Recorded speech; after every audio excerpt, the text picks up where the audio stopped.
Donald Trump is acting like a man trying to force a complex war through a broken control panel. He hits one button, then another, louder every time, as if volume can replace strategy. And the Iran crisis is now exposing the difference between raw force and real power. What just changed is not simply another speech, another threat, or another burst of social media bravado. It is that the whole architecture around this crisis is starting to reveal itself. Infrastructure, shipping lanes, mediation channels, energy markets, alliance trust, domestic budgets. This is no longer one conflict in one place. It is a stress test on the machine of the global economy. Trump wants this to look like dominance, a bigger fist, a louder voice, a shorter deadline. But when a leader starts talking as if pressure on choke points in civilian life will somehow produce instant surrender, you are not watching master strategy. You are watching escalation dressed up as leverage. In the next few minutes, I am going to show you exactly what just happened, why this approach keeps making the crisis worse instead of better, and why the world you are living in today already looks different from the one you woke up in a week ago. Let us rewind the clock. This did not begin with one bad night or one ugly burst of rhetoric. It began when the Iran file stopped being treated as a diplomatic problem to be managed and started being treated as a stage for political performance. The core miscalculation in the Trump style is always the same. He assumes every opponent is just one threat away from folding. More pressure, more humiliation, more public spectacle, then the deal appears. But that is not how this region works. States like Iran do not only respond with missiles or proxies. They respond with patience, deniability, maritime pressure, energy leverage, and political narratives built for endurance. And while Trump world keeps treating outrage like strategy, other players have spent years building quieter options. Oman has long mattered because back channels matter. European states hedge because they understand that once war starts talking to itself, someone has to keep a line open. Gulf countries calculate exposure because they know their ports, pipelines, and shipping lanes sit inside the blast radius of every bad decision. That is the deeper story here. One side keeps confusing intimidation with control. The other side, and frankly a lot of the world around them, has been preparing for a longer game. Not with speeches, with networks, not with slogans, with fallback routes, not with bluster, with Plan B. Now let me give you 3 receipts. Infrastructure pressure. Receipt number 1 is the infrastructure logic. One of the most alarming themes in this crisis is the way pressure on logistics and economic lifelines gets normalized as if it were just another bargaining chip.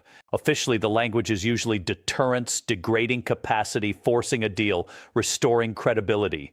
In plain language, it can sound like this. If you do not give in, the roads, bridges, ports, fuel routes, and basic systems that keep your country functioning may become part of the pressure campaign. That matters for 2 reasons. First, it pushes the conflict into legally and morally dangerous territory very fast. Second, it almost always backfires politically, because once the target believes the war is no longer only about military capability, but about social paralysis and regime survival, it does not become more flexible. It becomes more entrenched. Hardliners gain ground, moderates lose room. Civilian fear becomes propaganda fuel. Every strike becomes a recruiting poster. This is why so much of the triumphalist rhetoric around infrastructure is so reckless. It may sound strong on television.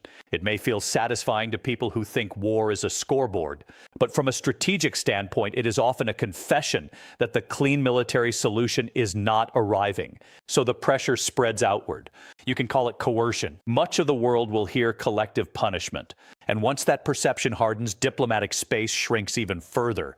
That is not leverage. That is gasoline.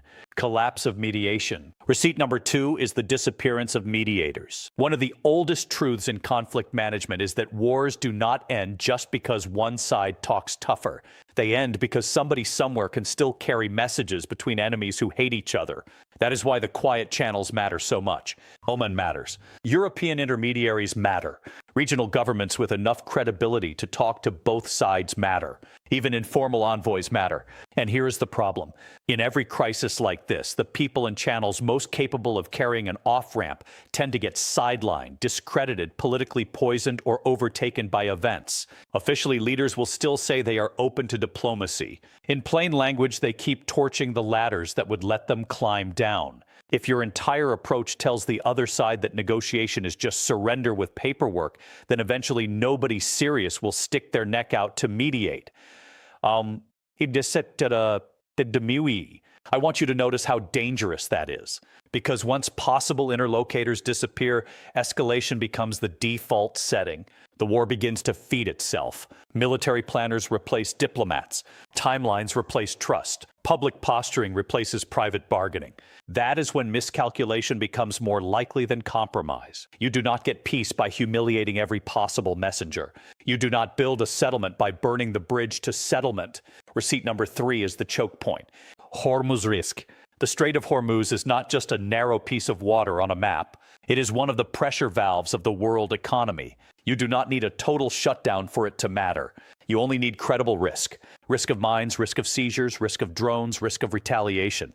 Risk that insurers raise costs, crews hesitate, tankers reroute, and importers start paying more for uncertainty before they ever pay more for oil itself. This is where the blunt force fantasy collapses. Officially, the line from hawks is usually simple. Reopen the route, project resolve, shows strength.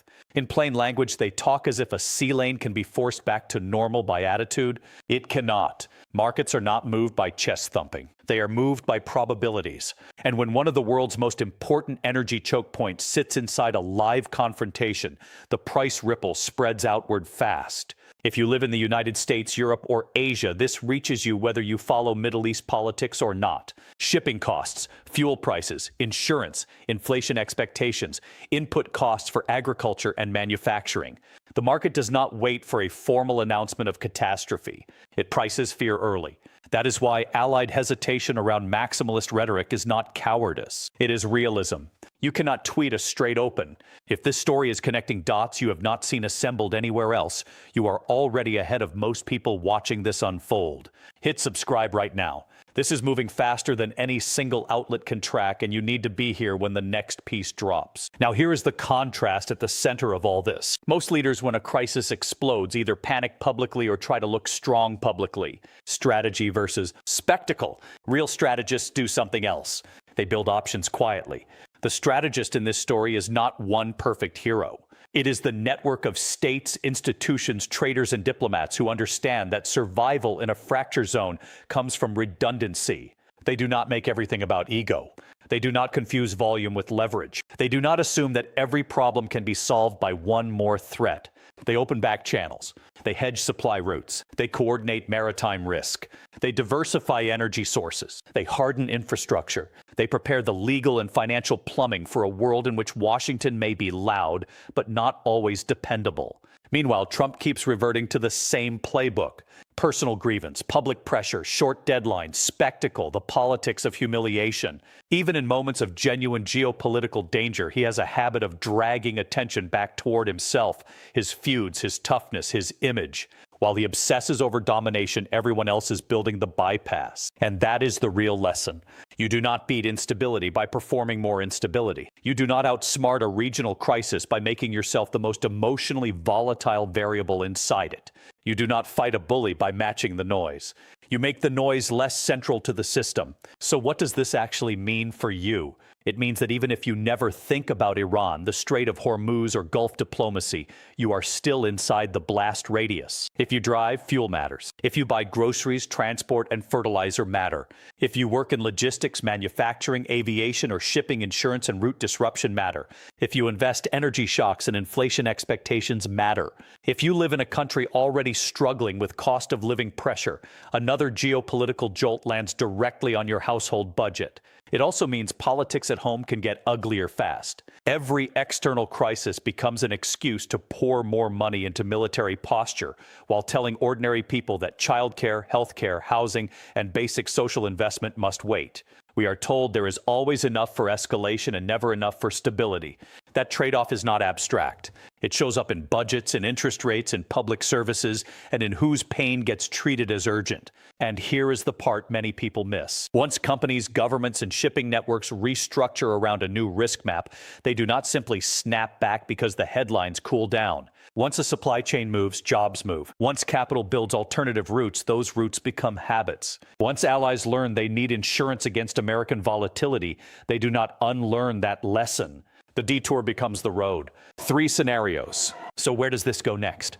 I see 3 scenarios. Scenario 1 is a managed reset. This is the least dramatic and probably the most desirable. Business pressure, allied pressure, and simple fear of a wider regional war force everybody towards some face-saving form of de-escalation.